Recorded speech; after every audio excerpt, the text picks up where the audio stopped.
Good morning students. सी मान English classes में आपका स्वागत है।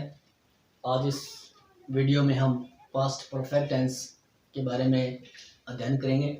जैसा कि आपने थंबनेल में देखा है, इसे हम एक जेड की ट्रिक से समझाने का प्रयास किया है और इस ट्रिक को देखने के बाद में आप पास्ट परफेक्ट टेंस कभी नहीं भूलोगे।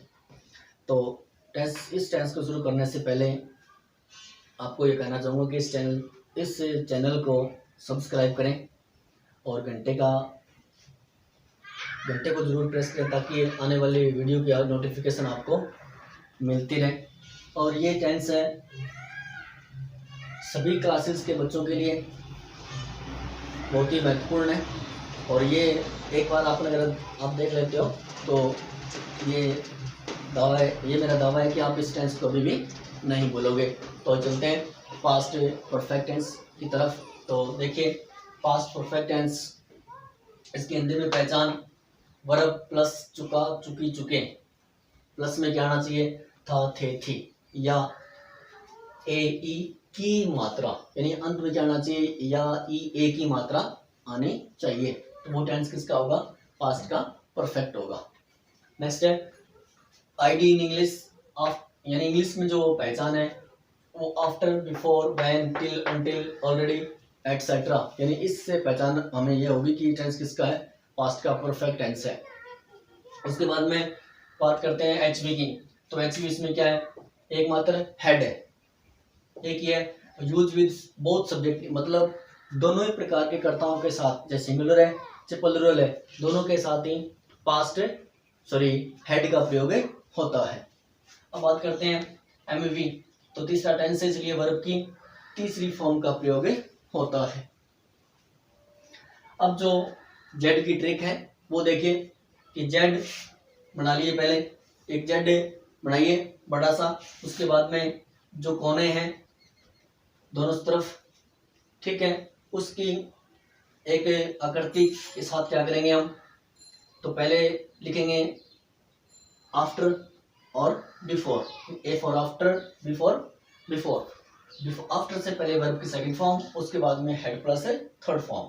इसी प्रकार बिफोर इस कोने के अंदर हेड प्लस थर्ड फॉर्म, उसके बाद में वर्ब की सेकंड फॉर्म। तो देखिए क्रॉस के अंदर हेड प्लस थर्ड फॉर्म है और दोनों किनारों पर वर्ब की सेकंड फॉर्म है। सिर्फ आपको यहाँ पर आफ्टर और बिफोर को पुट करना है।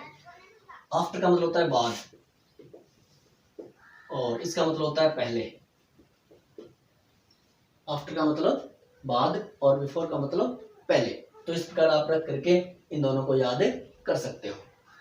तो इसमें कुछ और एंटोनिम देखिए, जो यानी इस टेंस के अंदर दो काम साथ होते हैं, यानी इस टेंस के अंदर दो कार्य होते हैं वो साथ होते हैं, यानी दोनों साथ एक साथ कभी पूरे नहीं होंगे। एक काम पहले पूरा होता है और एक काम बाद में पूरा होता है। जो काम पहले पूरा होता है उसके लिए हेड प्लस थर्ड फॉर्म और जो बाद में पूरा होता है उसके लिए सेकंड फॉर्म। तो देखिए, जो काम पहले पूरा समाप्त होता है उसके लिए हेड प्लस थर्ड फॉर्म, जो काम बाद में समाप्त होता है उसके लिए सेकंड फॉर्म। हाँ, दूसरी बात, हिंदी वाक्यों के अंत में चुका चुकी चुके प्लस था थे थी या ई ए आए तो उस भाग की अंग्रेजी हमें पहले बनाई जाती है। बच्चों को समस्या ये रहती है कि किस भाग की अंग्रेजी पहले बनाए और किस भाग की तो बाद में बनाए। तो इसमें मैं आपको बताने जा रहा हूँ कि जिस हिंदी भाग के अंत में चुका था चुकी थी या ई ए आए, उस भाग को हम पहले लिखते हैं और इसी भाग के अंदर इसी भाग का इंटरोगेटिव नेगेटिव जो परिवर्तन होता है वो आगे पीछे होता है। यानी इसी टेंस का कौन सा, जो पीछे वाला हिस्सा जो होता है ना, उसी का ही नेगेटिव इंटरोगेटिव में परिवर्तन होता है और उस बाद वाले हिस्से का कोई भी नेगेटिव इंटरोगेटिव में चेंज नहीं होगा। तो देखिए, पहला, यदि इसी भाग का नेगेटिव इंटरोगेटिव सेंटेंस बनते हैं, कौन से, इसी भाग के, तो देखिए रूल्स। पहला ये सिंपल है, subject verb second, object plus after plus subject plus head plus third form object, यानी आफ्टर से पहले हेड प्लस थर्ड फॉर्म,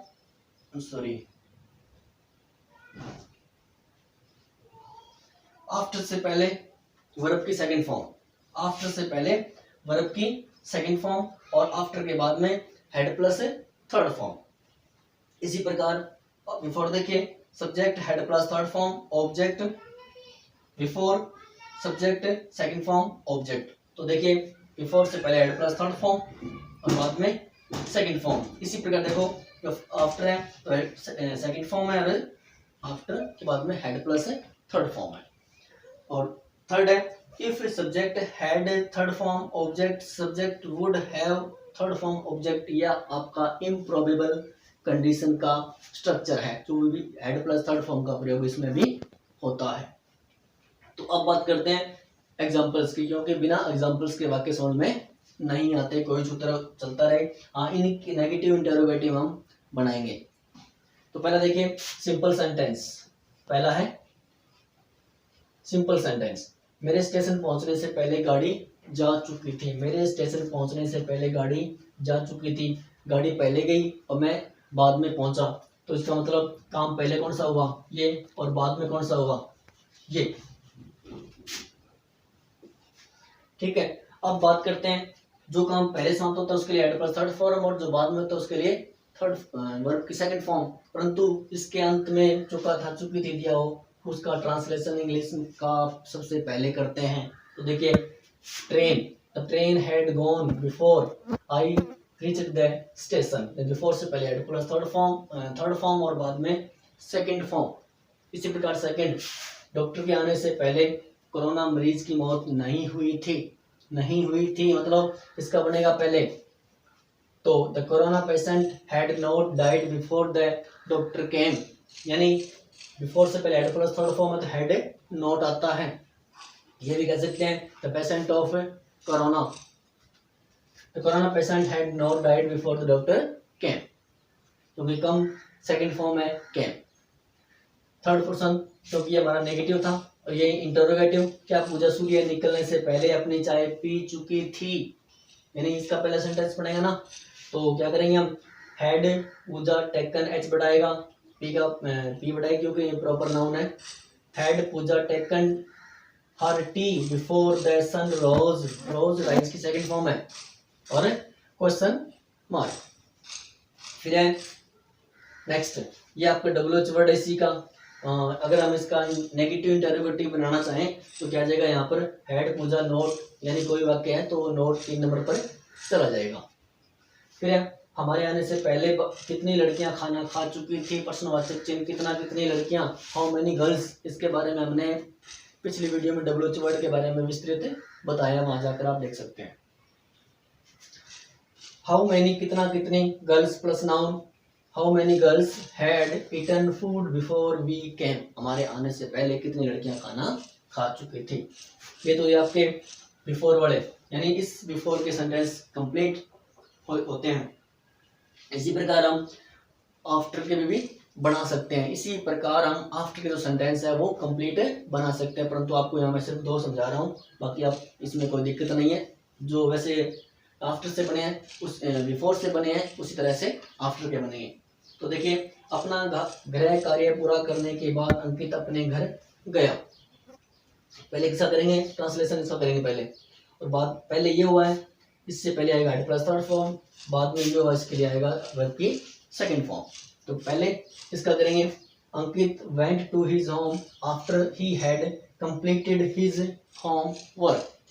इसी प्रकार नेक्स्ट है, ये सिंपल था, अध्यापक के जाने के बाद निखिल ने क्या किया, ये WH वर्ड है। बाकी आप जैसे मैं बिफोर से बनाया वैसे बना सकते हो, कोई दिक्कत नहीं है। अध्यापक के जाने के बाद निखिल ने क्या किया, what did Nikhil do after the teacher had gone.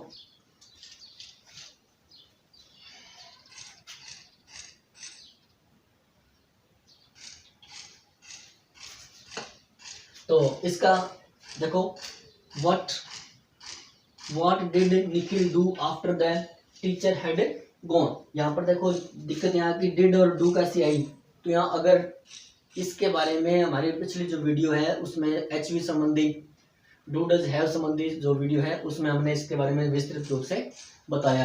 अब ये आया कैसे देखो, जैसे अगर डिड हमारे पास मेन वर्ब है तो डिड साइड में निकलेगी और डू मेन वर्ब निकलती है, तो ये उसमें सूत्र है।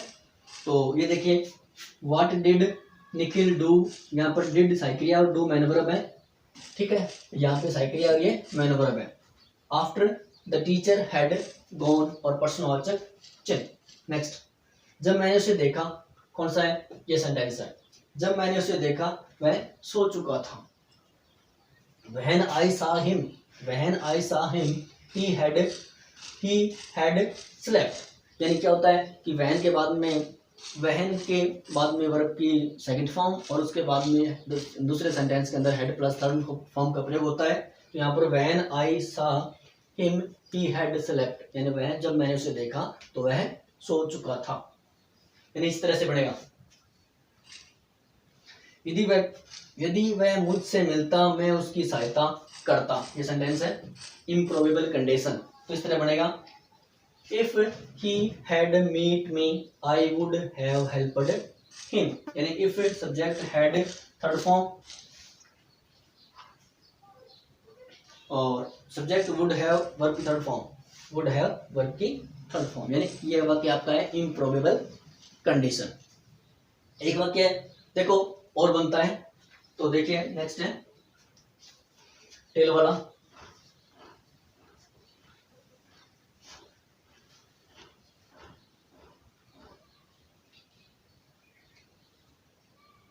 जैसे हाँ देखिए टिल वाला वाक्य हम इस तरह से बना सकते हैं। जैसे इसमें देखो यहाँ लगाओ टिल, तो टिल से पहले वर्ब की सेकंड फॉर्म और उसके बाद में हेड प्लस से थर्ड फॉर्म का प्रयोग कर सकते हैं।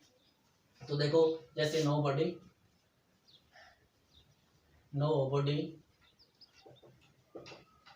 waited me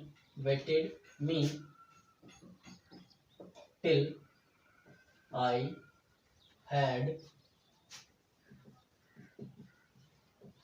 finished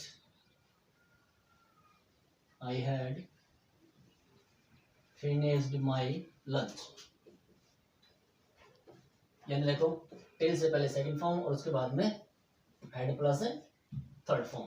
तो हम इस तरह से वाक्य क्या बना सकते हैं, टिल से या अनटिल से वाक्य बना सकते हैं। किसी ने मेरी प्रतीक्षा नहीं की जब तक कि मैंने अपना दोपहर का भोजन समाप्त किया। तो इसी प्रकार हम दूसरा वाक्य डायरेक्ट और इनडायरेक्ट में पास्ट इंडेफिनिट और प्रेजेंट परफेक्ट टेंस को चेंज करेंगे इनडायरेक्ट में, तो उसमें भी हेड प्लस से थर्ड फॉर्म का प्रयोग होता है। जैसे देखिए नेक्स्ट है, जैसे he said, I have already read this book. जब इसको हम डायरेक्ट से इनडायरेक्ट में बदलेंगे तो क्या जाएगा, ही सैड योजक शब्द के रूप में दैट, आई है तो ही, और हैड ऑलरेडी रीड, क्योंकि थर्ड फॉर्म रेडी होती है, दिस का दैट और